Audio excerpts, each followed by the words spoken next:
அனைவருக்கும் வணக்கம். இன்னைக்கு நாம இந்த வீடியோவில் பார்க்க போகிறது 12ஆம் வகுப்பு கணக்கு பதிவியல் பாடம் 1 முழுமை பெறா பதிவேடுகளிலிருந்து கணக்குகள்.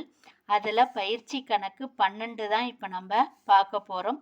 பின்வரும் விவரங்களிலிருந்து பெறுதற்குரிய மாற்றுச்சீட்டு கணக்கு தயாரிக்கவும். கடனாளிகளிடமிருந்து பெற்ற மாற்றுச்சீட்டு தொகையினை கணக்கிடவும்.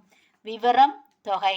ஆண்டு தொடக்கத்தில் பெறுதற்குரிய மாற்றுச்சீட்டு 1,40,000. ஆண்டு முடிவில் பெறுதற்குரிய மாற்றுச்சீட்டு 2,00,000.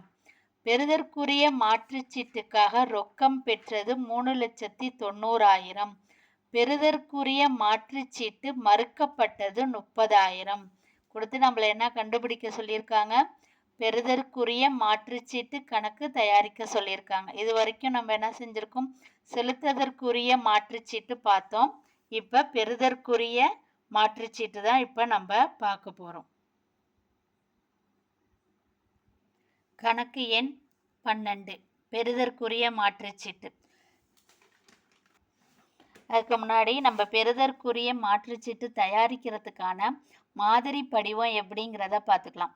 பெறுதற்குரிய மாற்றுச்சீட்டு கணக்கு விவரம் தொகை விவரம் தொகை.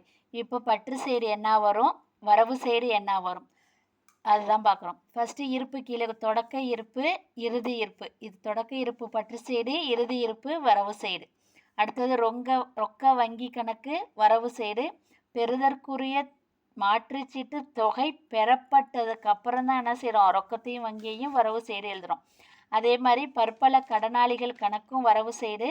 பெறுதற்குரிய மாற்றுச்சீட்டு மறுக்கப்பட்ட அந்த ஒரு அமௌண்ட்டை தான் நம்ம என்ன செய்கிறோம்னா வரவு சைடு எழுதுகிறோம். அடுத்தது பற்று சைடு என்னன்னா பற்பல கடனை, அதாவது நம்ம அந்த வருஷத்தோட மாற்றுச்சீட்டு எவ்வளோ வாங்கியிருக்கோம் அப்படிங்கிறத காட்டுறது. அதாவது நம்ம கண்டுபிடிச்சி வர்ற ஆன்சர் தான் அது. இப்போ கணக்கு எப்படி போடுறதுன்னு பார்க்கலாம். பயிற்சி கணக்கு எண் 12 பெறுதற்குரிய மாற்றுச்சீட்டு. நம்ம மாதிரி படிவத்தை இப்போ பார்த்துருக்கோம். விவரம் தொகை விவரம் தொகை.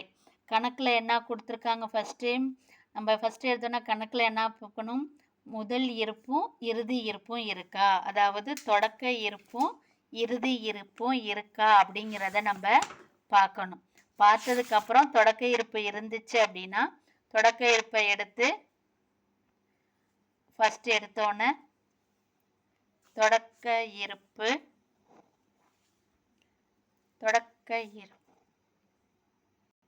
இப்போ தொடக்க இருப்பு அப்படிங்கிறத இருப்பு கீழே கொண்டு வரப்பட்டது. தொடக்க இருப்பு எவ்வளோ கொடுத்துருக்காங்கன்னா 1,40,000 கொடுத்துருக்காங்க. நம்ம தொடக்க இருப்பு போட்டுட்டோம்.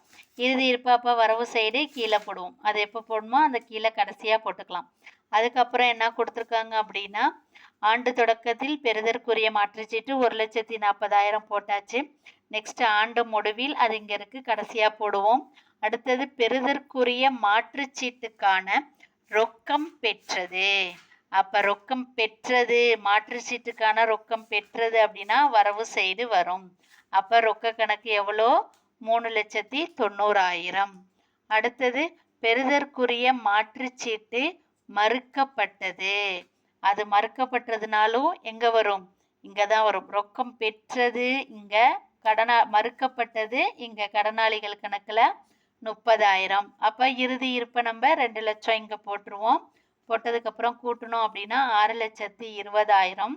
இந்த 6,20,000த்தில் 1,40,000 போயிடுச்சுன்னா 4,80,000 பெறுதற்குரிய மாற்றுச்சீட்டு பெற்றது. அதாவது கடனாளிகள் அந்த மாற்றுச்சீட்டை வாங்கிட்டாங்க. அப்படிங்கும்போது 4,80,000 தான் இதுக்கான ஆன்சர். இப்போ பெறுதற்குரிய மாற்றுச்சீட்டு படிவம் பார்த்தாச்சு. படிவத்தில் என்னென்ன இருக்கோ அதை வச்சு நம்ம கணக்கில் என்ன கொடுத்துருக்காங்கங்கிறத பார்த்து போட்டு கழிச்சோம்னா நமக்கு வர்ற ஆன்சர் அவ்வாண்டுக்கு மாற்றுச்சீட்டு பெற்றதுக்கான தொகையை நம்ம கணக்கிட்டாச்சு.